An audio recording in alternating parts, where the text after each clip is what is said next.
සියලු දෙනාම සාදරයෙන් පිළිගන්න අපි දැනගමු channel එකට. යාළුවනි, අද අපි කතා කරන්න යන්නේ ලංකාවේ සිද්ධ වුණු මුළු මහත් ලෝකයම හොල්ලපු අතරත් අභිලාෂක් සහ කනගාටුදායක මතකයන් ඉතුරු කරපු ලොකුම ගුවන් අනතුරක් ගැනයි. ඒ තමයි සප්ත කන්‍යා ගුවන් අනතුර. ඔයාලා සප්ත කන්‍යා කඳුවැටිය ගැන අහලා ඇතිනේ.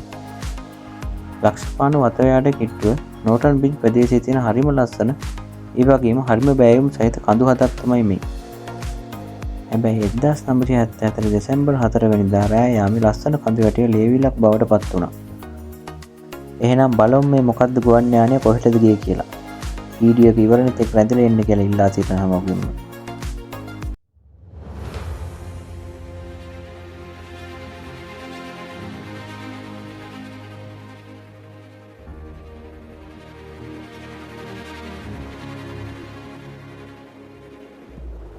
මේක මාටින් එයාර් කියන ඕලන්ත සමාගමට අයිති DC-8 වර්ගයේ ගුවන් යානයක්. මේ ගුවන් යානය කුලියට අරන් තිබුණේ ගරුණා ඉන්දුනීසියා කියන ගුවන් සේවා සමාගමකි.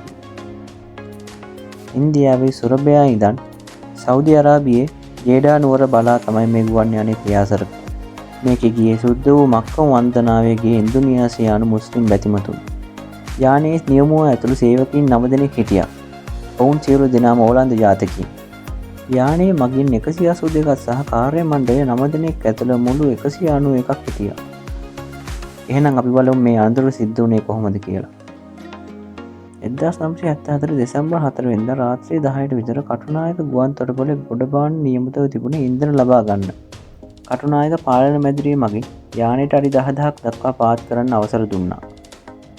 පස්සේ ඒක අඩි 6000ක් දක්වා පාත් කරන්න කිව්වා. නියමා හිතුවේ Taman ඉන්නේ කටුනායක ගොඩාක් කිට්ටුව කියලා. සමතල පොළොවක් උඩ කියලා.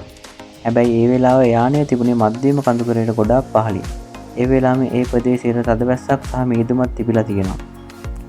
රාත්‍රී 10:10ට විතර යානය සප්ත කන්‍යා කඳුවැටියේ පස්වන කන්දේ හැප්පුණා. හැප්පුණ ගමන් මුළු යානෙම මහා පිපිරීමක් එක්ක ගිනිගන්න පටන් ගත්තා. යානයේ කොටස් මිනිස්සුන්ට කෑලි හැතැම්ම ගාණක් ඈතට විසික් වෙලා ගියා. මේ යානයේ කිසිම කෙනෙකුට ජීවත් වෙන්න වාසනාවක් තිබුණේ නැහැ. ඒක තමයි මේකේ තියෙන සෝචනීයම කතාව. යානයේ හිටපු 191 දෙනාගෙන් කිසි කෙනෙකුට ජීවිතේ බේරගන්න බැරි වුණා. හැමෝම එතනම ජීවිතයක්සේටපත් වුණා. පහවදා එළි වෙනකොට මුළු කන්දම දුමින් වැහිලා තිබුණේ. අවුට හිටපු වටුකම්කරුවෝ සහ ලංකාවේ හමුදාව එකතු වෙලා තමයි සිරුරු හෙවීම කරේ. හැබැයි සිරුරු හොයාගන්න බැරි තරමට පිච්චිලා සහ කෑලි වලට වෙන් වෙලා තිබුණේ. මේ අනතුර ගැන සේව විශේෂ කමිටුව කිව්වේ නියමුවට සිදු වූ වැරදි වැටහීමක් නිසා මේ අනතුර සිද්ධ වුණා කියලා. යානයේ තිබුණු දත්ත සහ පාලක මැදිරියේ තිබුණු දත්ත අතර පොඩි පැටලෙවිල්ලක් වෙලා යානය කටුනායකට ගොඩාක් කිට්ටුයි කියලා නියමුවා හිතුවා. රෑ කාලයේ සහ අධික මීදුම නිසා Taman ඉදිරියේ මහා කන්දක් තියෙනවා කියලා නියමුවා දැක්කේ නැහැ. අපි බලමු මේ අනතුරෙන් අදටත් ඉතිරි වෙලා තියෙන මතකයන් මොනවද කියලා.